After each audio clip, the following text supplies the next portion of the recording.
the way that I was told is that we had a chief, that we had our clan system, and the chief belonging to the Thunder Clan make all the decisions. And as a Bear Clan member, as each clan had a duty, had a specific duty that they performed within the tribe. And the clans, we were born into the clans that we are part of. And we're taught what our clan duties were. And for the Bear Clan, it's kind of an enforcer, or today you would say police. And we would follow the order of the Thunder Clan. And so the Thunder Clan would make all of the decisions, and it'd be enforced by the Bear Clan. And each clan had their duties. They had their own spot within the camp. You know, when the tribe showed up in Nebraska, it had been moved, I don't know, in the 1860s 7 times, and we showed up with a few hundred people, and you know, to hear the people tell it, you know, we didn't have any clothes, right? I mean, she showed up naked and hungry, right? I mean, that's how bad it was, and that went on, and it took about 20 years to sort of just, you know, get even enough people to have a viable community. And I think that the tribe would have been fine. In the 1880s, the tribal government, you know, set up something called trust land. And trust land took away a lot of our assets. I mean, it was designed to sort of save us from people stealing it, but it took away our primary asset. And it made our governments poor, it made our people poor. You know, we couldn't tax our own land. You can't control your own resource base. You can't get a mortgage on a home. You can't pass on wealth very well. And so a side effect of this trust land was it ensured poverty for the tribal members and the tribal government. And in the 1970s, the federal government was sort of tired from paying everything for us. And they said, well, you guys can run yourselves and make your own money.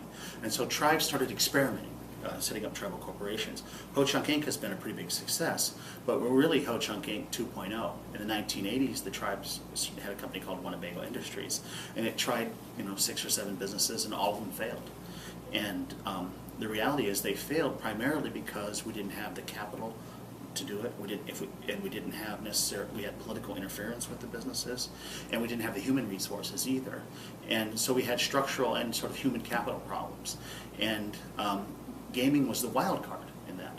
The tribe had some pretty successful gaming going on just for a few years though, before Council Bluffs opened with the large competition. The tribe made the wise choice of taking that money and investing some of it into a tribal corporation, but they learned from their mistakes of the 1980s, and they set up a system that's become a model now for other tribes. We have a balance between our tribal government's involved, but it's largely separate on the detail basis. Shakuro Niwina, Uroki Niwina, Uraniwina, Hanachini Karagiwi.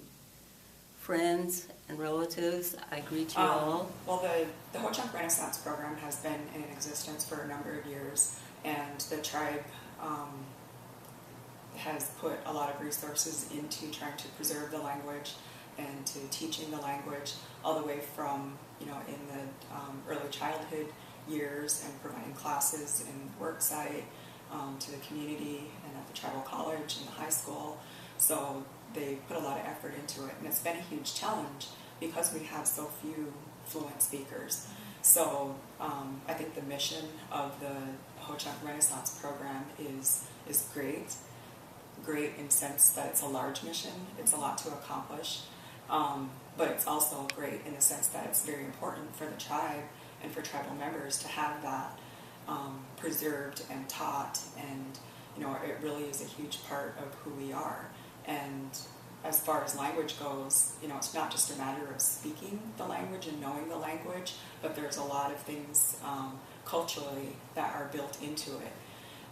So having that resource available and having it preserved in that manner, I think is tremendous. So, you know, it wasn't until I left and people started asking me about what is it like to be an Indian, and what is it like to grow up on a reservation, that I had to think about those types of things and figure out what is it and how is it different, because to me that's just how life is and it's who I am. So I think that's something that people don't really think about. And at that point in time, and even still, I think there's a lot of misperceptions about what it means to be Indian and about what it's like to live on the reservation, that we don't live in teepees and that there's not a gate on the highway to get in. It's just like another small rural town community, but with a tribal twist. The other thing I think that's unique about it is that we don't have a lot of, or I guess that another thing that I think is unique about it is that a lot of times our families stay in Winnebago. They stay in our community. And I think that is unique compared to a lot of rural communities out in the country where once the kids grow up, they go off to college and they move away. And so you end up having your family scattered across the country. And that's not the case for us.